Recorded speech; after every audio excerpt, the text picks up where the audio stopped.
Alors, le texte d'Élisabeth commence par Est-ce sérieux de nous bercer de l'illusion que nous pouvons prendre le pouvoir à Québec et de subordonner nos communications et nos actions à ce but trompeur? Donc, elle fait à partir de cette question-là un constat de la politique, qu'il y a un choix de plus en plus évident chez QS, donc un choix de chercher à conquérir la popularité en séduisant la population par un discours qui montre qu'on est de ce côté, qu'on est les bons gardiens de ses intérêts face aux méchants exploiteurs et qu'un gouvernement de QS ferait ceci ou cela. Donc, ça pousse un petit peu plus en détail ce que Roger nous disait tantôt par rapport à ça. Est-ce que notre aspiration au pouvoir est actuellement réaliste? Ça, c'est la deuxième question qu'elle pose dans son article. Elle est tellement peu que nous perdons de la crédibilité.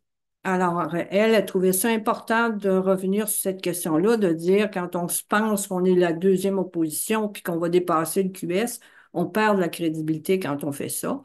On n'est pas, puis là, elle insiste là-dessus, on n'est pas un parti de victoire électorale qui se propulse à la tête un groupe qui n'est pas équipé pour gouverner, puis qui est forcé à l'improvisation, au compromis et à l'inefficacité.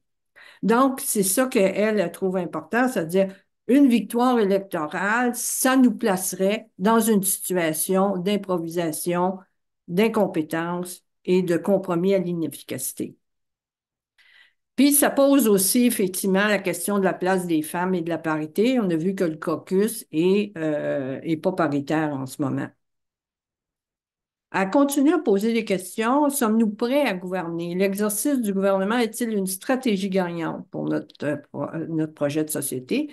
Elle a dit non. Nos forces comme parti, c'est dans la critique du système actuel et dans l'expression des intérêts de la population urbaine du Québec. Bon, il faut penser à la question rurale aussi. Et non pas à se penser à gérer 30 ministères qui administrent le milieu, les multiples aspects de la vie des Québécoises et des Québécois. Donc, nos forces sont dans notre capacité de vision et d'éducation populaire plutôt que dans notre outillage publicitaire et affairiste pour gagner le pouvoir.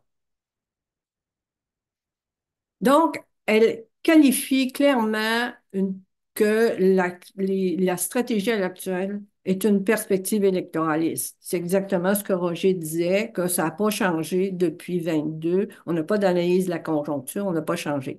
Donc, à l'opposé d'une perspective électoraliste, il faut une perspective proprement politique. À promouvoir notre projet de société, à constituer nos positions fortes, bien argumentées, bien connecté à la population québécoise dans sa diversité humaine et territoriale, puis en mesure d'infléchir les politiques en gestation de ce gouvernement de droite. Nous voulons un travail en profondeur qui change réellement les choses plutôt que d'alimenter des modes politiques accentuant les avancées ruineuses du néolibéralisme. Par exemple, en montrant l'intérêt grandissant des Québécoises, Québécois pour l'écologie et la nécessaire transition vers un autre monde. Et évidemment, défendre les acquis des droits des femmes et mobiliser pour étendre ces projets vers un projet de société plus égalitaire et plus juste. Et Élisabeth finit avec cet État est capitaliste, patriarcal et raciste. QS se veut féministe et intersectionnel. Si on répond oui à cette question-là, alors il faut apprendre du féminisme à viser collectivement le pouvoir de changer les choses plutôt que de viser le pouvoir tout court qui perpétue les dominations. Alors, je pense que ça va dans le même sens que euh, Roger disait, ça met au clair plus concrètement toute la question de l'approche électoraliste. Alors, où s'en va le féminisme chez Québec solidaire? Ça, c'est ma partie plus à moi, personnellement. Alors, il y a plusieurs thèmes qui ont des impacts sur les femmes. La démocratie dans le parti, ça pose la place des femmes. Sont-elles écoutées comme groupe? Roger a parlé d'une situation qu'on pourra y revenir tantôt sur le départ des femmes. Électoralisme, le rôle des candidates et de la question du travail d'équipe. On va reparler de ça un petit peu plus loin. Le cours médiatique, le choix des candidatures par l'image. Mais c'est sûr qu'on ne peut pas tout aborder, donc je me suis concentrée sur comment QS met de l'avant le féminisme. Euh, et le prochain Conseil national à Jonquière, j'ai très limité regardé ça un peu aussi. Alors, l'objectif de la présentation, c'est de ne pas jeter des cailloux, c'est jeter des cailloux dans la mare, mais sans jeter le bébé avec l'eau du bain. Donc, donner un premier aperçu des freinages sur la question du féminisme. Donc, ça m'apparaissait important. Et je l'ai fait à partir de trois problématiques. La question du chef, la question de la Commission nationale des femmes et des plateformes électorales. Alors, si on prend les acquis de QS sur le féminisme, puis ça, je trouvais important de revenir sur cette question-là, puis je trouve que ça va bien avec le fait que les gens disent il faut pas que la révision du programme remette tout en question. Alors, je pense que des acquis importants sur le féminisme. D'abord, on s'est dit féministe, on a surfé sur l'image de Françoise David pas mal. Mais ça a pris du courage en 2006 pour porter cette étiquette de féministe-là. Je me souviens, je m'étais fait dire, oh, vous êtes un parti féministe, c'est-tu avec des femmes? Bon, vous voyez un peu les préjugés qui étaient sortis à l'époque. Donc, c'est un parti aussi qui a combattu beaucoup de préjugés. Et j'ai mis l'exemple de Manon et la moustache parce que c'était vraiment euh, la farce la plus grossière sur les questions des préjugés par rapport à la place des femmes en politique. Deuxième acquis, c'est qu'il a défendu la parité, puis il l'a appliqué dans les candidatures dès la première élection. Dès la première élection, on avait la parité au niveau des candidatures. Alors ça, c'était le premier parti au Québec qui faisait ça. Puis moi, j'avais dit aux filles qui se présentaient, j'avais dit dans une assemblée de femmes, vous faites partie maintenant de l'histoire du Québec parce que vous êtes la première cohorte qui a emmené la parité dans les candidatures. Et troisièmement, le micro homme-femme queer, qui est en alternance, ça a été même une mesure organisationnelle qui a permis effectivement une place plus grande des femmes dans la parole, mais qui a été aussi repris dans plusieurs groupes communautaires euh, euh, comme habitude. Alors, j'ai mis cette photo-là de Manon parce que j'ai parlé de la moustache, mais vous voyez, je suis une butch, une vraie butch, mais ça m'apparaissait important de revenir sur cette question qu'en 2006, c'était pas si acquis que ça de se présenter comme un parti féministe. Euh, la première question, je vous ai dit que j'aborderais, c'était la question du chef pour le féminisme. Alors, en 2006, pourquoi on a dit deux porte-paroles? D'abord, parce que les femmes représentent la moitié de l'humanité. Ça, on l'oublie tout le temps. C'est toujours mis sous silence. Mais c'est essentiel. Si c'est la moitié de l'humanité, on a le droit à la moitié aussi de la représentation, du pouvoir, etc. C'était donc briser l'invisibilité des femmes en politique, c'était essentiel. C'était rompre aussi avec l'image patriarcale du chef en politique. Bon, les radios, les télévisions, les médias disaient, ah, mais ça nous prend un chef, puis tout ça, mais ils sont accommodés en cours de route. Maintenant, on a même eu à la dernière investiture de notre porte-parole femme, une couverture médiatique. Puis c'est rendu normal maintenant. Et plusieurs groupes communautaires aussi ont repris ça, les co-chefs. Et c'était surtout une façon de travailler à instaurer la notion d'équipe. Et ça m'apparaissait une façon de briser aussi l'image patriarcale.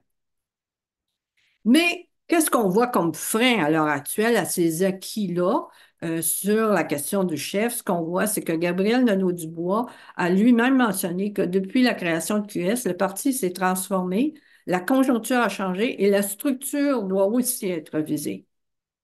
La structure doit aussi être visée. Mais le patriarcat, le capitalisme, est encore là. La domination des femmes, que ce soit au salaire, en place en politique, que ce soit partout, ça, c'est encore là. Donc, toutes les raisons qui nous ont menés à deux porte-parole demeurent. Donc, comme je dis, la question du chef, c'est la question de l'image patriarcale. Le chef égale le père politique. Le meilleur exemple, on l'a vu durant la COVID, c'était Legault. Ça continue maintenant aussi. Euh, mais en plus de l'image patriarcale, ce que ça pose, c'est la question du pouvoir.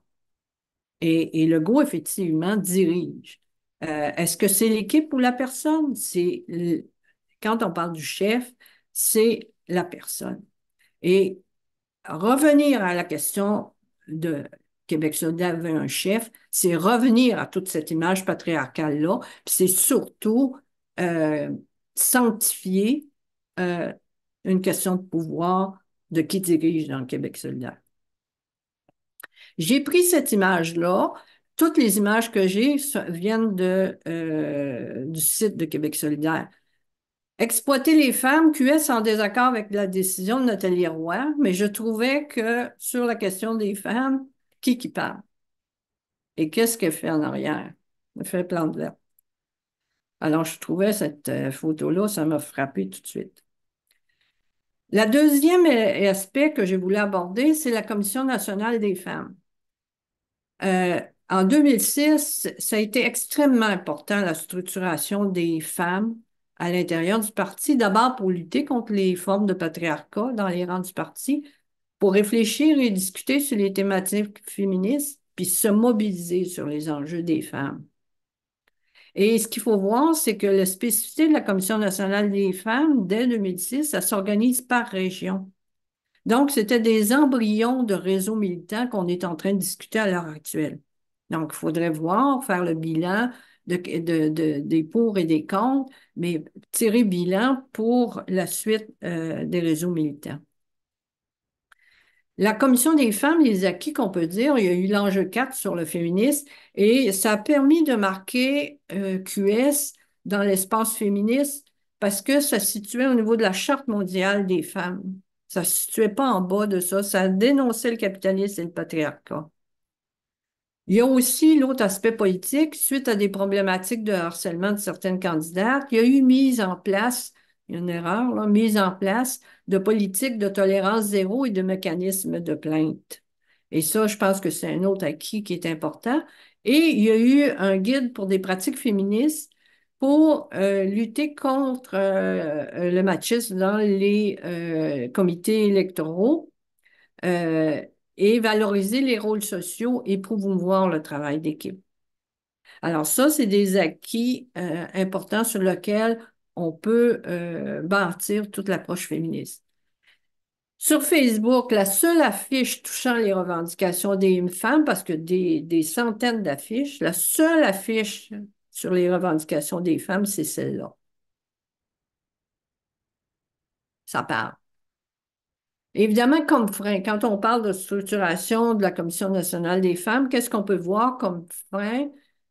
C'est que dans sa définition, ça donne des enlignements à l'aile parlementaire. Mais le temps qu'on passe à donner des enlignements à l'aile parlementaire, on ne passe pas à l'organisation, la mobilisation et la réflexion sur les enjeux du mouvement des femmes. On est sur les enjeux de l'aile parlementaire. Entre autres, la GPA, euh, ça a pris beaucoup de temps, j'ai mis un an, pour produire un avis, puis le parti ne connaît pas nécessairement la position claire par rapport à ça. Sur la prostitution juvénile, on s'est situé dans le cadre du gouvernement parce que lui, il voulait pas, il a centré sur la prostitution juvénile. Il n'y a pas de coupure entre prostitution juvénile et prostitution adulte. Ça, il faut voir, là. C'est toute une notion qui est en arrière de ça. La prostitution est prostitution, que tu sois jeune ou vieille. Et nous, on s'est situé dans le cadre du gouvernement par rapport à cette question-là. Donc, l'autre frein, c'est la question des regroupements régionaux. À l'instar des AG régionales, il y a une faiblesse d'organisation qu'il faudrait discuter encore davantage parce que ça va être le cas des réseaux militants aussi. Euh, euh, les régions ont de la misère à fonctionner, de la misère à se mettre en place à cause des distances, à cause de tout. Mais je pense aussi que c'est à cause que c'est pas pris au sérieux les régions. Ce qui est pris au sérieux, c'est les circonscriptions. Et ça, il faut discuter de ces enjeux-là. Comme frein, par rapport à la Commission nationale des femmes, le guide qui a été produit pour des pratiques féministes n'est pas intégré au guide électoral. Il n'a pas été intégré, il a été séparé. Donc, toute la question de dire il faut travailler en équipe, il faut valoriser tous les rôles, que ce soit la personne qui fasse le ménage ou que ce soit celle qui pose les affiches, qu'il faut valoriser l'équipe au complet et pas juste axer sur la candidature. Ça n'a pas été intégré dans nos guides électoraux. Bon, devrait l'être à la prochaine, à suivre. Et ce que j'ai appris dernièrement, c'est qu'il y a aussi le communiqué 8 mars 24 qui a été produit, qui n'est pas sur le site. Difficulté de mettre des textes sur le site sur la question femmes. Il y a peu de suivi aussi avec les candidats après l'élection pour faire un bilan de campagne. Ça aussi, c'est important.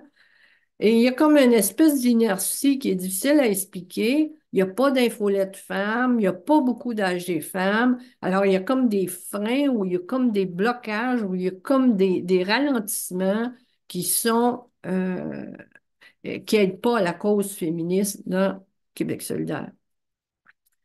Vous vous souvenez des affiches de la dernière campagne électorale? Plusieurs ne les ont pas aimées comparativement à celle de 18 qui avait été faite par des artistes. Mais ça va nous permettre d'aborder le troisième point de mon exposé, c'est-à-dire les plateformes électorales et les freins. Les revendications féministes sont toujours incluses dans des revendications plus larges, comme la pauvreté ou la retraite. Et il y a des interventions de dernière minute, entre autres en 18, c'était sur les violences faites aux femmes, et en 22, c'était sur la contraception gratuite. Euh, la transversalité de la dernière plateforme électorale, avec l'assentiment de la Commission nationale des femmes, euh, elle s'est faite, mais elle n'a pas été expliquée. On n'a pas dit les soins de santé faits majoritairement par les femmes. On n'a pas souligné euh, en quoi telle revendication touchait particulièrement les femmes. Tellement que le CNF a dû écrire un texte pour expliquer pourquoi que la plateforme était transversale. Donc, c'est sûr que comment expliquer ces freins et ces blocages-là, c'est toute la question de l'image, que le féminisme n'est pas nécessairement sexy, il est surtout pas vendeur. Il est surtout pas vendeur. Et en ce sens-là, euh, il faut voir qu'effectivement, les revendications femmes sont souvent tassées, reléguées, mis dans le placard, mis en haut, mis en bas, mais pas trop en évidence. Alors voilà, c'est la seule revendication femme de la dernière campagne électorale. Bon, pour le Conseil national de Jonquière, je l'ai lu en diagonale, je vais être franche, j'ai lu que les gras, donc prenez ceci avec un grain de sel, et je pense que ça va être important, l'intervention de Renaud, de Benoît, excuse-moi Benoît, euh, après pour justement plus que se cadrer ça. J'ai pris les 4 points. Transition écologique, changer sans culpabiliser, c'est le premier thème. Je restreins Il s'il n'y a, vous il plaît. y a rien sur le prendre soin et sur la notion d'écoféminisme dans cette partie-là, alors qu'à mon avis, c'est un des aspects essentiels de la question écologique.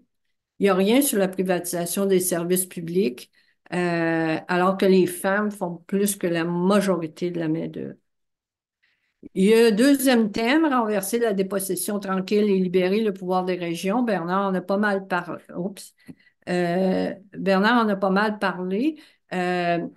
mais c'est toute la question de la pauvreté rurale qui touche aussi les femmes et la place des femmes en politique municipale qui a été extrêmement importante, mais qui n'est pas soulignée.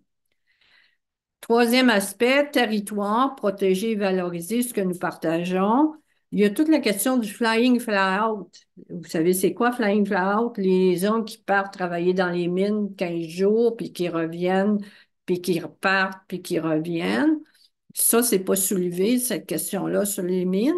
Puis, on parle pas des femmes en agriculture ni en foresterie. Mais,